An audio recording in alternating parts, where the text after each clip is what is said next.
Now transaction number 2. A purchased goods for rupees 1000. Before I make the journal entry of this transaction, I would like to explain you about the expenses. What is the meaning of expense or expenses? Expenses means the spendings by the firm on day-to-day activities to run the business. Like if you are running a shop, you have to engage some people and you will be paying wages or salaries. That's your expenses. Suppose you spend money on advertisement. They are called expenses. So in this way, all these things are called expenses. And for these expenses, I mean to say for these spendings, you get something physical or some services. For example, if you are paying money as salary to your employee, you are getting services.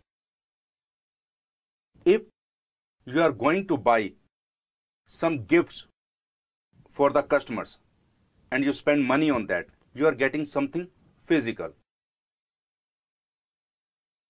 And I must remind you the meaning of goods.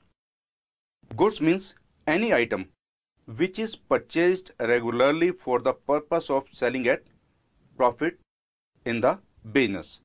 Suppose you are running a bookstore, so books will be goods for you because you buy all the books for the purpose of selling at profit. Let's come back to the transaction. A purchased goods for rupees 1000. Now this thing is not mentioned whether these are cash purchases or credit purchases. Because the name of the party is missing, means no name of the party is given in this transaction. So we are going to assume that these are the cash purchases. Means goods were purchased and the cash was paid. Means goods were purchased by the firm and the cash was paid by the firm, not the owner.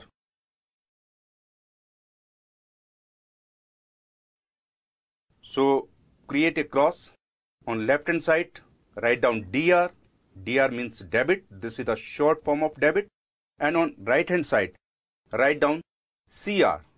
C should be capital and R should be small. And then put a dot. I mean to say full stop. Credit. So debit and credit.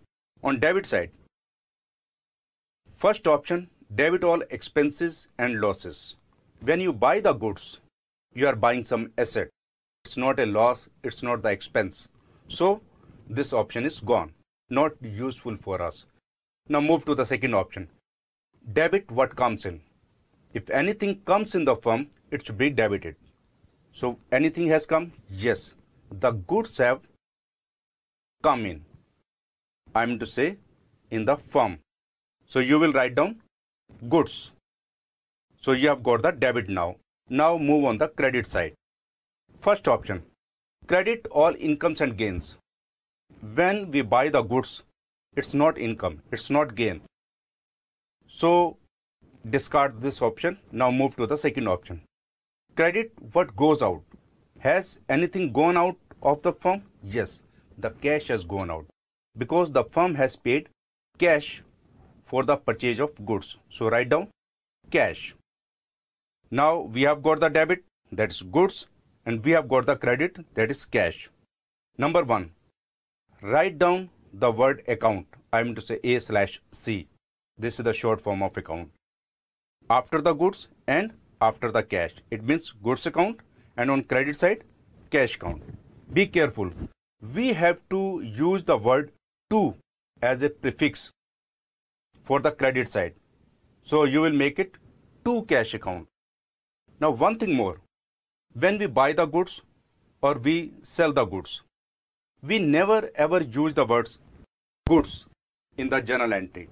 Either it will be used as purchases or sales because we have purchased the goods. So we'll write down purchases account. So don't write down the word goods. So the new presentation will be purchases account on debit side and on credit side to cash count. Now come to the format of journal entries. So how will you write down? Purchases account debit to cash count. You know, when we write down to cash count, we have to leave some spaces. Like we write down paragraph in our text and write down 1000 in debit column and 1000 in credit column. Now the thing is, what will be the narration of this journal entry? So you will write down being goods purchased, because this journal entry has been made for the transaction of goods purchased. So in this way, you have seen how the transactions are converted into journal entries and how the journal entry are presented in a particular format. So I will explain you later why I'm using the word purchases or sales. I'm not using the word goods.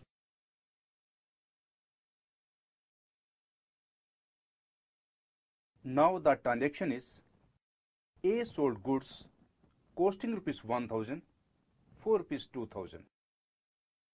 Now in this question, it has not been mentioned whether these sales were cash or credit. I mean to say the goods have been sold on cash basis or on credit basis. I have already explained you that if the name of the party is not mentioned in the transaction, we'll assume that these are the cash sales. It means this firm has sold the goods and received the cash from the customer immediately. So now let's convert this transaction into journal entries. To convert the transaction into journal entries, we will have to move to the table to find debit and credit of the transaction. On left hand side, debit. Debit, what comes in? Has anything come in the firm? Yes, because these goods have been sold on cash basis and the cash has come in. So on debit side, we have found the cash.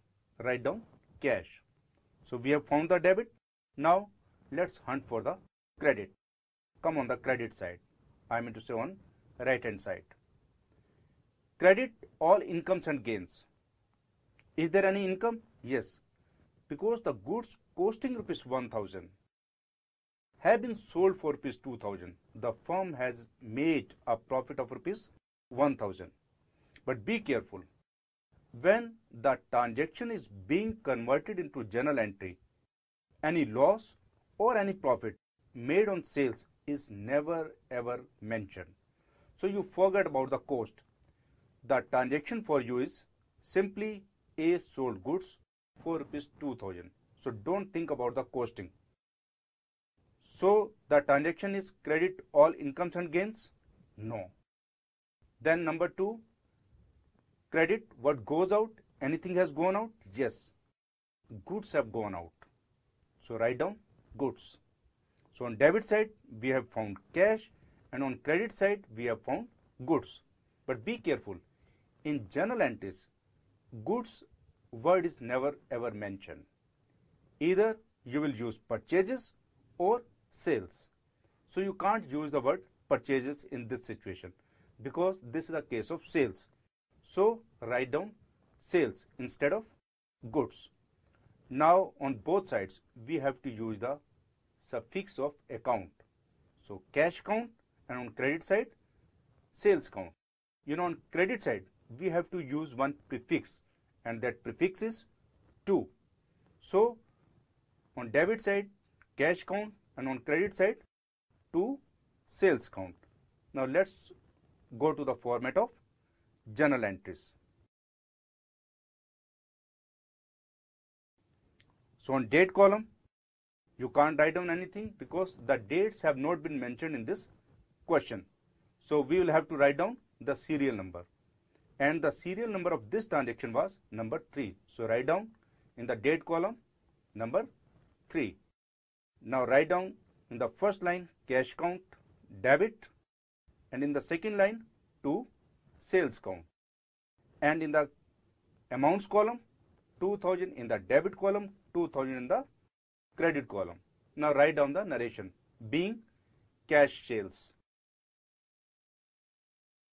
So I would like to remind you again, if you are converting the transactions into journal entries, if there is any transaction of sales, whether cash sales or credit sales, you are not supposed to consider the cost of the goods. You are concerned only and only with the selling price of the goods.